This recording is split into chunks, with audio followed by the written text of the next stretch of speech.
Hi, hello, welcome back to our channel kannammaKattappa. So இன்னைக்கு நம்ம வீடியோல என்ன பார்க்க போறோம்னு பாத்தீங்கன்னா எப்பவுமே நம்ம வீட்ல இருக்கக்கூடிய சில இன்கிரிடியன்ட்ஸ் வச்சிட்டு செம டேஸ்டான பாக்கும்போதே வாயில எச்சி ஊறுற மாதிரியான ஒரு ரெசிபி உண்ணியப்பம் ரெசிபி. இது கடையில எங்க பார்த்தாலும் நம்ம வாங்கி சாப்பிடுவோம்.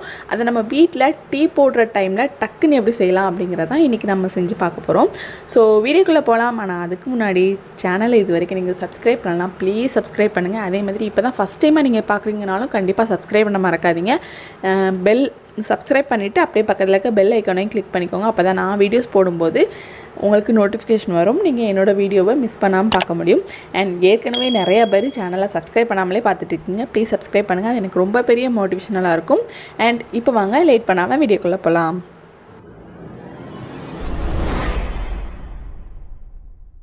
ஸோ நம்ம பணியாரம் செய்கிறதுக்காக ஃபஸ்ட்டு ஒரு மிக்சிங் பவுல் எடுத்துக்கோங்க. இதில் நான் 1 கிளாஸ் அளவுக்கு ரவா சேர்க்குறேன், சூஜி. ஸோ 1 கிளாஸ், நம்ம இந்த கிளாஸில் தான் அளவு எடுக்கிறோம். இதே அளவு தான் நம்ம எல்லா இன்க்ரீடியண்ட்டும் சேம் அளவு தான். ஸோ 1 கிளாஸ் ரவை எடுத்திருக்கோன்னா அதே 1 கிளாஸ் அளவுக்கு கோதுமை மாவு எடுத்திருக்கேன். கோதுமை மாவு நம்ம வீட்டில் எப்போவுமே நார்மலாக இருக்கக்கூடிய அதே கோதுமை மாவு தான். சப்பாத்திக்கு யூஸ் பண்ணுற அதே கோதுமை மாவு. அண்ட் அது கூடவே 1 கிளாஸ் மைதா மாவு சேர்க்குறேன். உங்களுக்கு மைதா மாவு இஷ்டம் இல்லை, சேர்க்குறதுக்கு வேணாம் எனக்கு அப்படின்னு நினச்சிங்கன்னா நீங்கள் 2 கிளாஸ் கோதுமையாக சேர்த்துக்கோங்க. அண்ட் அதே 1 கிளாஸ் அளவுக்கு சுகர் சேர்த்துக்கோங்க. வெள்ளை சர்க்கரை சேர்த்துக்கோங்க. அப்படி உங்களுக்கு இஷ்டம் இல்லைன்னா நாட்டு சர்க்கரையும் சேர்த்துக்கலாம், அல்லது வெல்லமும் சேர்த்துக்கலாம். அதுவும் செம்ம டேஸ்ட்டாக இருக்கும். சேம் ரிசல்ட் தான் வரும். நான் இன்றைக்கி சுகர் சேர்த்துருக்கேன். ஸோ இது கூட ஒரு பிஞ்சு உப்பு சேர்த்துக்கோங்க. உப்பு வந்து சும்மா அந்த சுகரோட இதை வந்து எடுத்து காட்டுறதுக்காக தான் அந்த உப்பு சேர்க்குறோம். அண்ட் இதை வந்துட்டு ஃபஸ்ட்டு நல்லா மிக்ஸ் பண்ணிக்கோங்க. எல்லாமே நல்லா கம்பைன் ஆகிற அளவுக்கு நல்லா மிக்ஸ் பண்ணி எடுத்துக்கோங்க. அண்ட் இது கூட நம்ம இப்போ நார்மலான ரூம் டெம்பரேச்சரில் இருக்கக்கூடிய வாட்டரை சேர்த்து கொஞ்சம் கொஞ்சமாக சேர்த்து மிக்ஸ் பண்ண போகிறோம். ரொம்ப சிம்பிள் தான், ரொம்ப டக்குன்னு செய்யக்கூடிய இன்க்ரீடியண்ட் தான். ஸோ எல்லாருக்குமே பிடிக்கும்னு நான் நம்புகிறேன். எனக்கு ரொம்ப பிடிச்சிருந்தது, அதனால தான் நான் முக்கியமாக ஷேர் பண்ணுறேன். ஸோ இதை மாதிரி கொஞ்சம் கொஞ்சமாக தண்ணி சேர்த்துட்டு மிக்ஸ் பண்ணிக்கோங்க. எனக்கு அப்ராக்சிமேட்டாக ஒரு 1.25 கிளாஸ் கிட்ட தண்ணி தேவைப்பட்டுச்சு. 1.25 to 1.5 தேவைப்படும் நினைக்கிறேன். ஸோ இந்த அளவுக்கு தண்ணி சேர்த்துட்டு இந்த கன்சிஸ்டன்சி பார்த்துக்கோங்க. இதை நம்ம வந்துட்டு இப்போ உடனே சுட போகிறது இல்லை. அதனால் இதை வந்து கொஞ்சம் அந்த ரவை வந்துட்டு அந்த இதோட கம்பைன் ஆகணும்ல, நல்லா ஊறணும் அப்படிங்கிறதுக்காக ஒரு 15 மினிட்ஸ் மட்டும் ஊற வச்சுக்கோங்க. இந்த டைம் மட்டும்தான் எடுக்கும், மற்றபடி வேறு எந்த டைமுமே கிடையாது. ஜஸ்ட்டு டக்குன்னு செஞ்சு முடிச்சிடலாம். ஸோ அந்த 15 நிமிஷம் அந்த ஊற வச்சு தான் ரவை வந்து நல்லா ஊறி போய் நல்லா தண்ணி அம்லாம் அப்சர்வ் பண்ணும். ஸோ இந்த அளவுக்கு பதம் இருக்கணும். ஒரு கரண்டியில் கோரி விடும்போது கரெக்டாக இருக்கணும். ஸோ இது கூடவே நான் இப்போ வந்து 2 இன்க்ரீடியன்ட் சேர்க்குறேன். என்னென்னா ஒரே ஒரு பிஞ்ச் அளவுக்கு, ஒரு 1/4 டீஸ்பூன் அளவுக்கு சோடா பொடியும், ஒரு 1/2 ஸ்பூன் அளவுக்கு நம்ம வந்துட்டு ஏலக்காய் பொடி சேர்க்குறோம் அந்த மணத்துக்காக. சேர்த்துட்டு இதையும் நல்லா மிக்ஸ் பண்ணி விடுங்க. மிக்ஸ் பண்ணிவிட்டு நம்ம அதை அப்படியே நம்ம ரெசிபி வந்து ரெடி பண்ண ஆரம்பிச்சிடலாம்.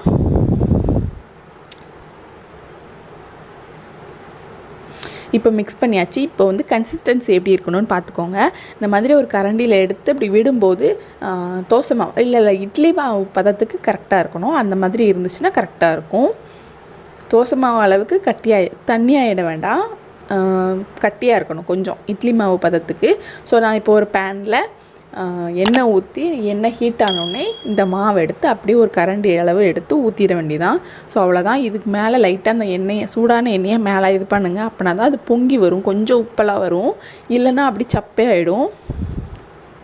இது மேலே அந்த ஹீட்டாக இருக்கிற ஆயில் எடுத்து அப்படி மேலே லைட்டாக ஊற்றிட்டே இருங்க.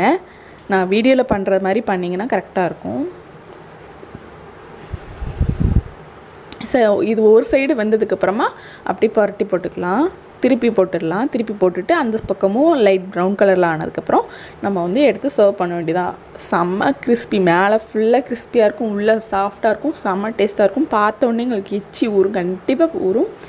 ஸோ எல்லாருமே உங்கள் வீட்டில் ட்ரை பண்ணி பாருங்கள். அண்ட் இது கூடவே நான் இன்னொரு விஷயம் செஞ்சேன். என்னென்னா இது கொஞ்சம் ஃப்ளாட்டாக இருக்க மாதிரி, கடையில் நார்மலாக எல்லா பக்கமும் இதே மாதிரி தானே கிடைக்கும், நம்ம கொஞ்சம் டிஃப்ரெண்ட்டாக செய்யலாமே அப்படின்னு சொல்லிட்டு லைட்டாக ஒரு ரெட் கலரில் கேசரி பவுடர் இருக்குல்ல, அந்த கேசரி பவுடர் அந்த பேட்டரில் வந்து மிக்ஸ் பண்ணிவிட்டு அதையும் இதே மாதிரி ஆயிலில் போட்டு ஃப்ரை பண்ணிட்டேன். ஸோ உங்களுக்கு என்ன கலர் தேவைனாலும் நீங்கள் யூஸ் பண்ணிக்கலாம். கொஞ்சம் டிஃப்ரெண்ட்டாக இருக்கும், அவங்க குழந்தைங்க சாப்பிட்றதுக்கு கொஞ்சம் இன்ட்ரெஸ்டிங்காக இருக்கும். ஐயோ இது என்ன கலராக இருக்கே அப்படிங்கிற மாதிரி அவங்க யோசிப்பாங்க.